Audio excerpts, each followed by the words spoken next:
أهلا بكم. أنا يمنى وده بودكاست طمأنينة، مساحة أمان وسط كل القلق.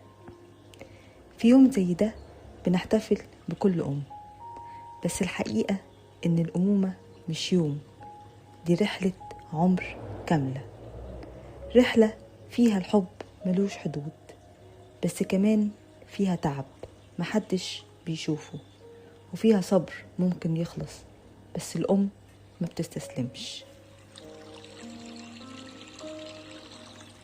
لو انتي أم وفي يوم صحيتي حسيتي انك مش عايزة تعملي اي حاجة، ولو في لحظة قلتي انا تعبت ومش قادرة اكمل، يبقى الحلقة دي ليكي.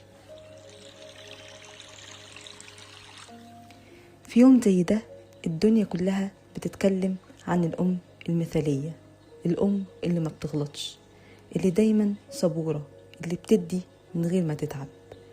بس الحقيقة إن الصورة دي مش حقيقية.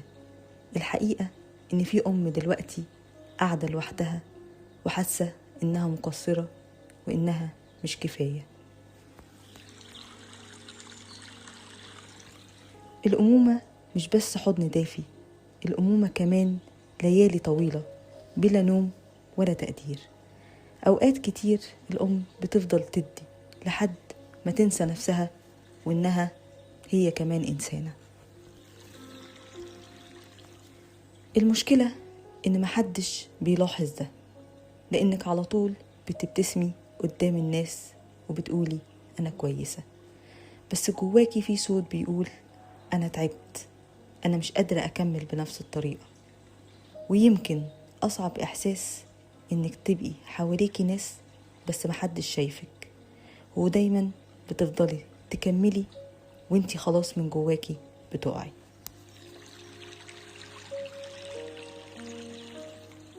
أكتر حاجة بتتعب الأم مش المسؤوليات، لكن الشعور بالذنب.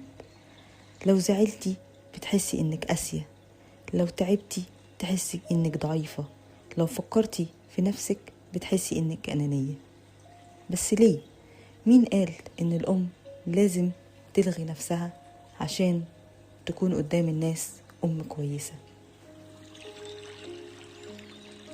الحقيقة إن الأم اللي بتهمل نفسها بتتعب أكتر وبتخسر أكتر كل يوم جزء منها. خليني أفكرك بحاجة مهمة جدا، انتي مش بس أم، انتي إنسانة، عندك روح، عندك قلب محتاج يتحب، وعندك حق ترتاحي حتى لو شوية صغيرين. مش ضعف إنك تقولي أنا تعبانة، ومش أنانية إنك تاخدي وقت لنفسك، بالعكس دي الطريقة الوحيدة اللي تقدري تكملي بيها الطريق الطويل.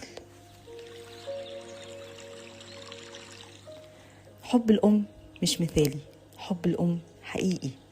إنك تكملي رغم التعب وتحاولي رغم الخوف، إنك تغلطي وتتعلمي وتكملي تاني، ده محتاج قدرة رهيبة، وده لأنك أم عظيمة.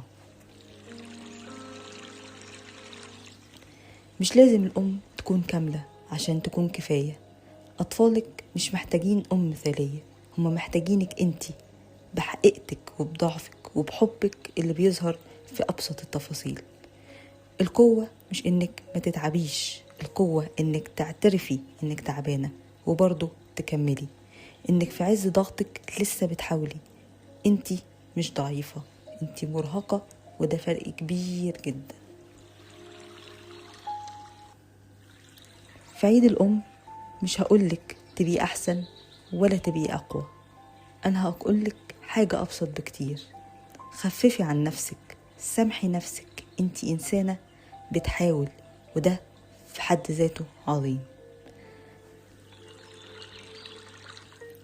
لو محدش قالك النهاردة إنك كفاية، حتى لو يومك كان صعب، حتى لو حسيتي إنك فشلتي، حتى لو محدش شاف تعبك، ربنا شايفك وعارف كل لحظة صبر، كل دمعة،